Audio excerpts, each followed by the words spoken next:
संसार में जन्म लेने वाला कोई भी व्यक्ति ऐसा नहीं है जिसे भगवान की माया ने पागल न किया हो। इस माया से बचने के लिए किसी संत के चरणों की शरण या सद्गुरु का सहारा लेना आवश्यक होता है। सद्गुरु की सेवा से जो ज्ञान और कृपा मिलती है वही मनुष्य के लिए रक्षा कवच होती है। और इसी बात को सिद्ध करने वाला भगवान राम का एक प्रसंग हम आपको सुनाते हैं। एक गुरुजी के शिष्य एक सेठ जी थे। गुरुजी सेठ जी से प्रतिदिन कहते थे, राम जपू राम जपू, राम जपू वावरे, घोर भव निर्निधि, नाम जपू नावरे। तुम थोड़ा समय निकाल कर राम का नाम ले लिया करो, क्योंकि यही निर्बल का बल है, असहाय का मित्र है, अभागे का भाग्य है, अंधे की लाठी है, पंगु का हाथ पांव है, निराधार का आधार है और भूखे का माँ बाप है। इस कली काल में राम नाम ही मनुष्य का सच्चा साथी और हाथ पकड़ने वाला गुरु है। यही तारक ब्रह्मा है। परंतु बनिया सदैव यही कहता, महाराज मैं माला लेकर नाम जप करता रहूं, इतना वक्त मेरे पास कहाँ है। बच्चों का पालन पोषण भी तो करना है। रात 10 बजे तो दुकान बंद कर हारा थका घर आता हूँ। भोजन करते ही नींद आ जाती है। प्रातः जल्दी उठकर फिर दुकान खोलनी पड़ती है, वरना सारे ग्राहक पड़ोसी दुकानदार के यहाँ चले जाते हैं और व्यापार में घाटा हो जाता है।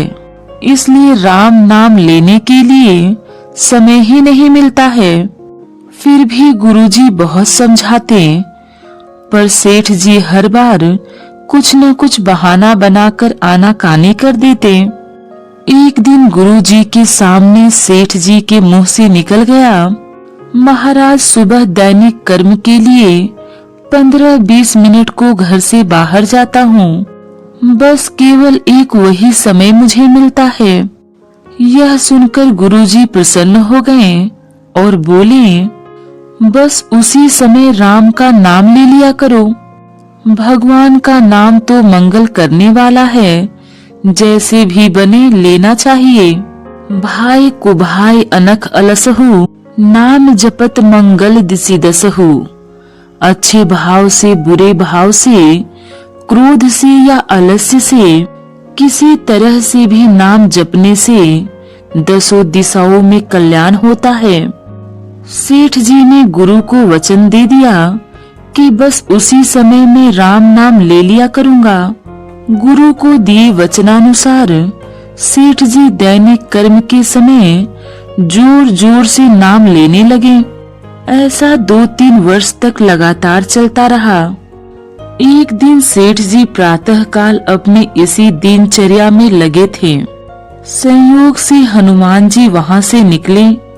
हनुमान जी ने देखा, इस अपवित्र अवस्था में मेरे इष्ट का इतना जोर से नाम लेने वाला ये आदमी आखिर है कौन। क्रोध में आकर हनुमान जी ने सेठ जी की पीठ पर अपना वज्र के समान घूंसा जमा दिया। वही घूंसा जो उन्होंने राक्षसी लंकिनी को मारा था, जिसके बाद वह खून की उल्टी करती हुई पृथ्वी पर लुढ़क पड़ी थी। कहा गया है कि मुठिका एक महाकपि हनि, रुधिर बमत धरनी ढनमनी। लेकिन आश्चर्य, सेठ जी को घूंसे का कोई असर नहीं हुआ और वे आराम से अपनी दैनिक क्रिया करते रहे। हनुमान जी सेठ जी को सबक सिखाकर चले गए। लेकिन उस दिन मर्यादा पुरुषोत्तम श्री राम सरयू नदी में स्नान कर जब बाहर निकले तो हनुमान जी ने देखा कि प्रभु की कमर पर 5 उंगलियों का एक नीला निशान स्पष्ट दिखाई दे रहा है। आश्चर्यचकित होकर हनुमान जी सोचने लगे कि मेरे प्रभु की कमर पर इतनी गहरी चोट का निशान कहाँ से आया। मेरे रहते हुए किसने प्रभु को चोट पहुंचाई। अंग रक्षक हनुमान के रहते प्रभु पर इतना तीव्र प्रहार? आखिर मेरी पहरेदारी किस काम की है? अपने कर्तव्य पालन में विफल रहने से अच्छा तो प्राण त्यागना है। तब प्रभु श्री राम ने हंसकर उस नीले निशान का रहस्य खोला और बोले, हनुमान, यदि उस सेठ की कमर पर हमने अपनी कमर न लगाई होती तो आपके मुष्टिक प्रहार से वह कभी का मर गया होता। उसकी प्राण रक्षा के लिए आपके घूंसे का प्रहार हमने अपनी कमर पर सह लिया, क्योंकि वह जोर जोर से हमें पुकार रहा था, इसलिए उसे बचाना हमारा कर्तव्य था। आपकी वज्र तुल्य हाथ का भार केवल हमारी कमर ही सहन कर सकती थी। प्रभु श्री राम की भक्त वत्सलता और नाम के प्रभाव को देखकर हनुमान जी अश्रुपूर्ण नेत्रों से प्रभु से क्षमा मांगने लगे। प्रभु श्री राम ने भी अपने प्रिय हनुमान जी को दोनों हाथों से उठाकर हृदय से लगा लिया और क्षमा कर दिया। एक गुरु द्वारा दिखाए गए मार्ग का प्रभाव शिष्य के जीवन पर कितना गहरा असर कर सकता है और राम के नाम में कितनी शक्ति है, यह इस प्रसंग से स्पष्ट होता है। राम नाम सभी मंत्रों का बीज है, इसी में सब रिद्धि सिद्धि भरी हुई है।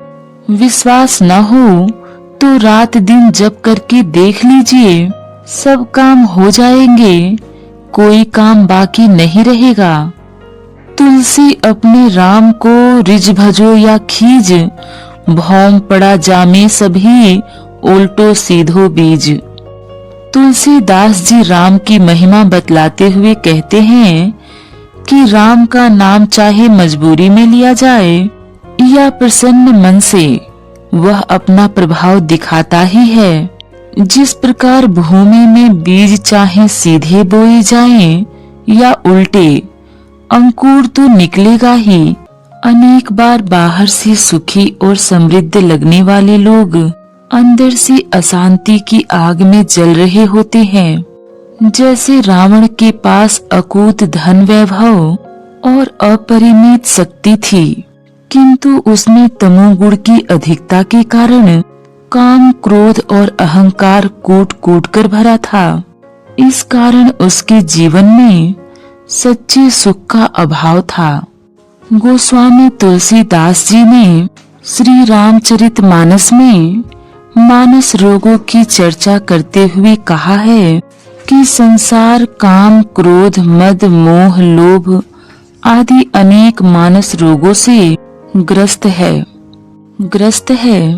यद्यपि गोस्वामी तुलसीदास जी ने मानस रोगों की लंबी सूची बताई है, परंतु उनमें काम, क्रोध और अहंकार ये तीन ही प्रधान बताए हैं।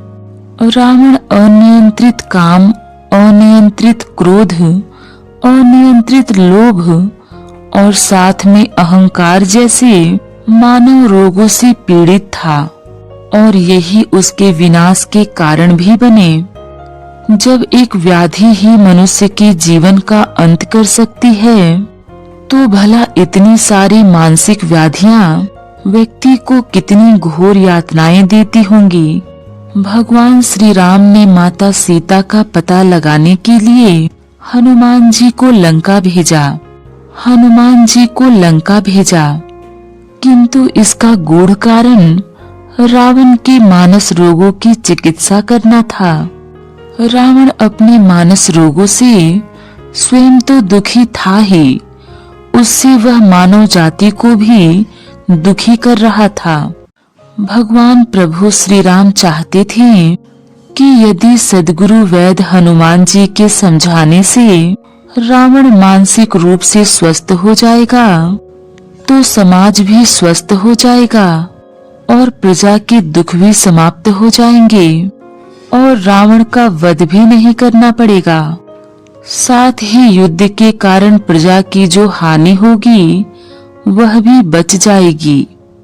भगवान शंकर सबका कल्याण करने वाले हैं। उन्होंने संसार की भलाई के लिए कालकूट विष का पान किया।